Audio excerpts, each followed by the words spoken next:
You, John Fitzgerald Kennedy, do solemnly swear I, John Fitzgerald Kennedy, do solemnly swear that you will faithfully execute the office of President of the United States that I will faithfully execute the office of President of the United States and will, to the best of your ability, and will, to the best of my ability, preserve, protect, and defend the Constitution of the United States. preserve, protect, and defend the Constitution of the United States. So help you God. So help me God.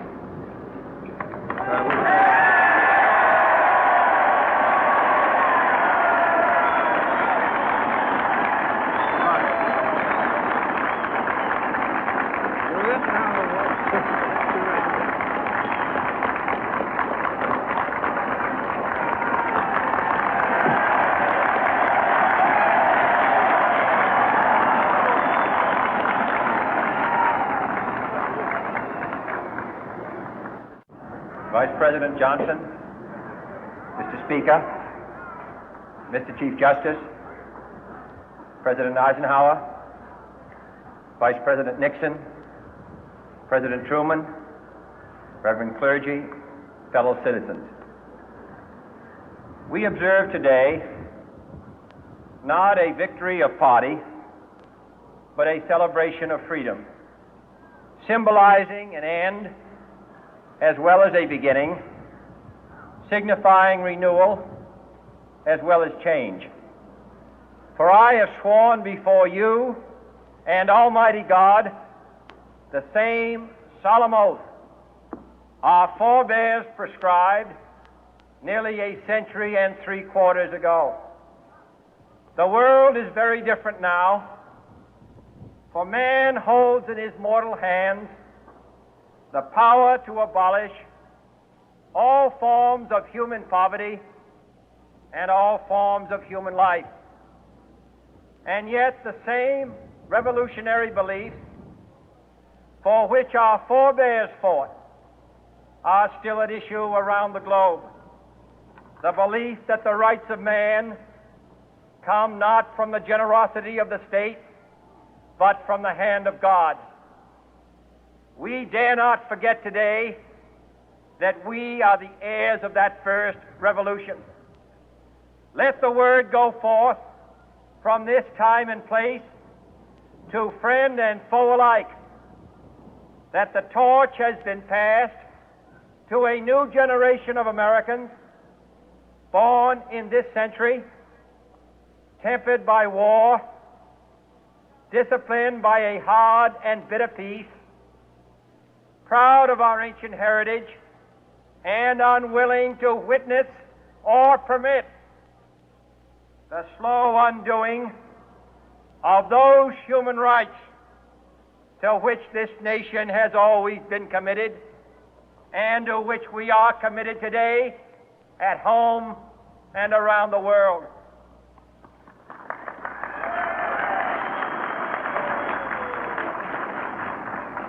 Let every nation know, whether it wishes us well or ill, that we shall pay any price, bear any burden, meet any hardship, support any friend, oppose any foe to assure the survival and the success of liberty.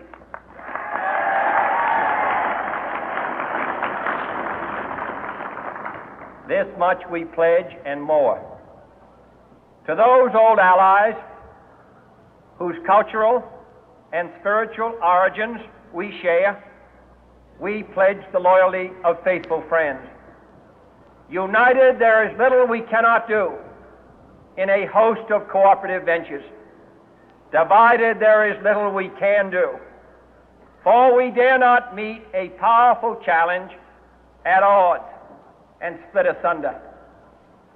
To those new states whom we welcome to the ranks of the free, we pledge our word that one form of colonial control shall not have passed away, merely to be replaced by a far more iron tyranny.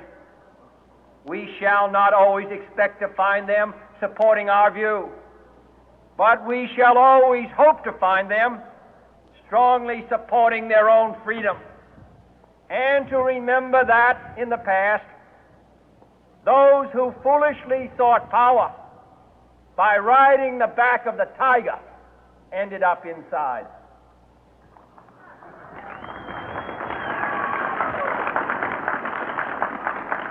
To those people in the huts and villages of half the globe struggling to break the bonds of mass misery, we pledge our best efforts to help them help themselves for whatever period is required, not because the communists may be doing it, not because we seek their votes, but because it is right.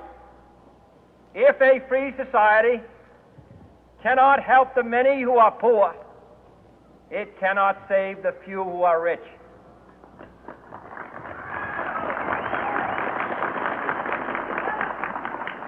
To our sister republics south of our border, we offer a special pledge to convert our good words into good deeds, in a new alliance for progress, to assist free men and free governments in casting off the chains of poverty.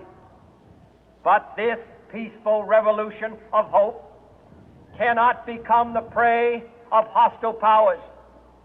Let all our neighbors know that we shall join with them to oppose aggression or subversion anywhere in the Americas. And let every other power know that this hemisphere intends to remain the master of its own house.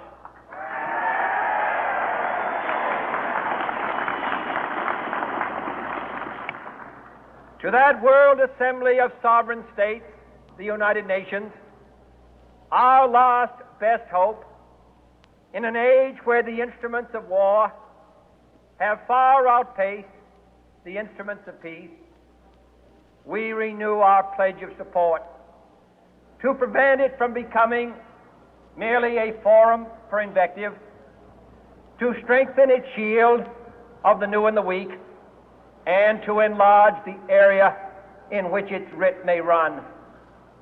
Finally, to those nations who would make themselves our adversary, we offer not a pledge, but a request that both sides begin anew the quest for peace.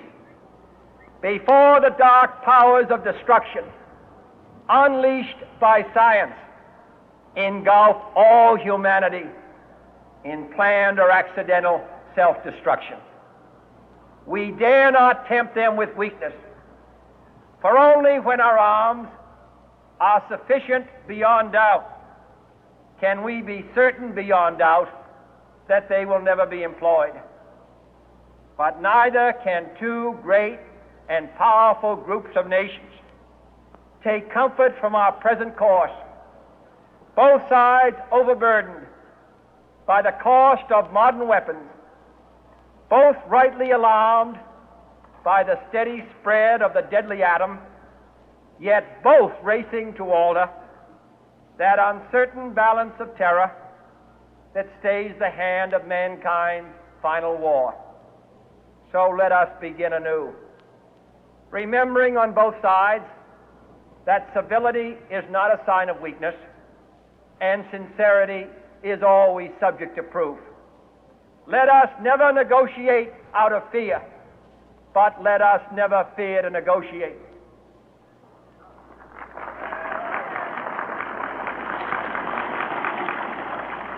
Let both sides explore what problems unite us, instead of belaboring those problems which divide us. Let both sides, for the first time, formulate serious and precise proposals for the inspection and control of arms, and bring the absolute power to destroy other nations under the absolute control of all nations.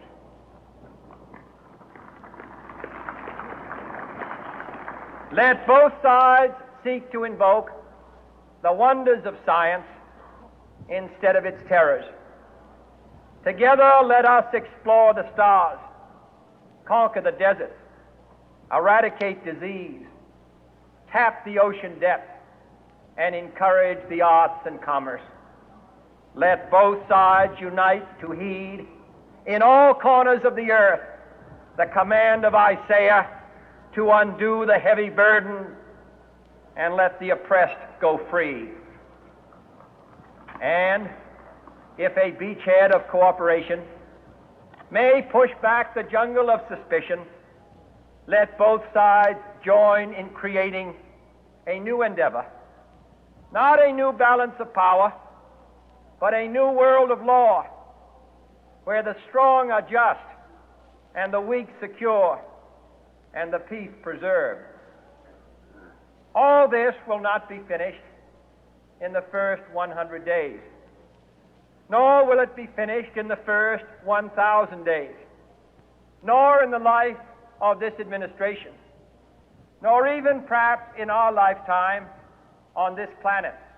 But let us begin.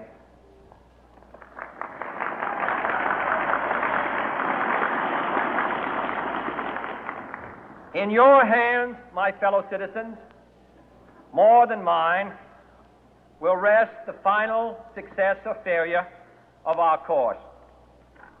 Since this country was founded, each generation of Americans has been summoned to give testimony to its national loyalty. The graves of young Americans who answered the call to service surround the globe. Now the trumpet summons us again, not as a call to bear arms, though arms we need, not as a call to battle, though in battle we are, but a call to bear the burden of a long twilight struggle, year in and year out, rejoicing in hope, patient in tribulation, a struggle against the common enemies of man, tyranny, poverty, disease, and war itself.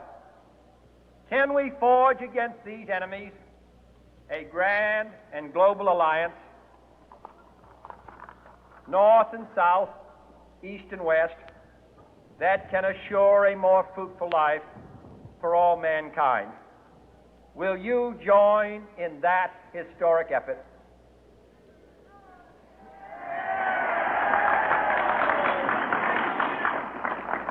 In the long history of the world, only a few generations have been granted the role of defending freedom in its hour of maximum danger. I do not shrink from this responsibility. I welcome it.